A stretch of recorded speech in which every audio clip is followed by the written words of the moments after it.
मेरा ये कहना है कि आने वाले वर्ष में आप क्योंकि बिहार की राजनीति पर कदम रखे हैं, लेकिन आने वाला वर्ष जो है 2024 में वो लोकसभा चुनाव है, तो उसमें आपकी कोई भूमिका होगी।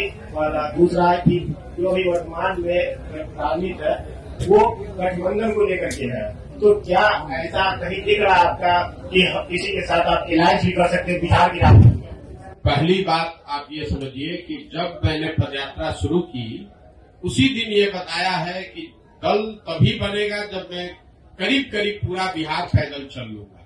तो लोकसभा से पहले तो अभी हम आधा बिहार ही कर पाए हैं, 2-4-5 जिला और कर लेंगे।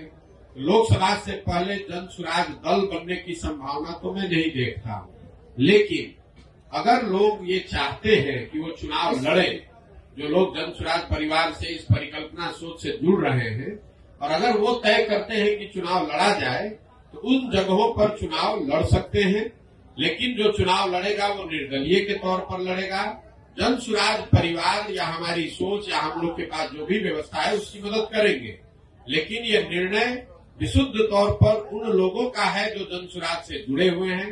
अगर लोकसभा के स्तर पर, जिले के स्तर पर वो निर्णय लेते हैं कि हम लोग को चुनाव लड़ना है, हम लोग के पास योग्य कोई प्रत्याशी है, तो वो चुनाव निर्दलीय के तौर पर लड़ सकता है। इसका एक उदाहरण आपने देखा होगा, पहले 5 जिलों में जब हम लोग पैदल चल लिए तो वहां पर एक उपचुनाव हुआ, कई उपचुनाव हुए, लेकिन उसमें एक शिक्षा के एमएलसी का भी चुनाव हुआ। तो लोगों का ऐसा मानना था कि चूंकि हम लोग शिक्षा पर इतनी बात कर रहे हैं तो शिक्षकों के एमएलसी के चुनाव को हम लोग को लड़ना चाहिए। तो उन 5 जिले के जन स्वराज के साथियों ने मिलकर ये तय किया और अपने में से अफाक अहमद जी को चुनकर प्रत्याशी बनाया गया। वो लड़े निर्दलीय के तौर पर, लेकिन चुनाव जीते, अभी एमएलसी भी है।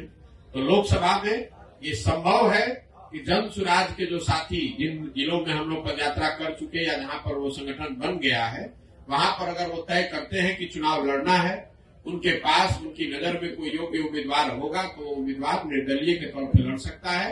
जन स्वराज दल के तहत कोई चुनाव लड़ने की अभी संभावना नहीं है। दल तभी बनेगा जब मैं पूरे बिहार की या ज्यादातर बिहार की पदयात्रा पूरी कर लूंगा। दूसरा आपने कहा गठबंधन की, तो कोई संभावना नहीं है, इसको लिख लीजिए बिल्कुल बोल्ड शब्द में।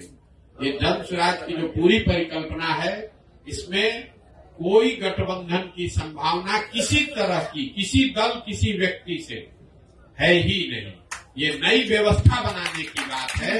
ये एमएलए जीतने का, एमपी जीतने का, चुनाव लड़ने का अभियान नहीं है।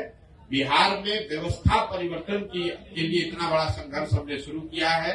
हमको 10, 20, 50 एमएलए जिताने में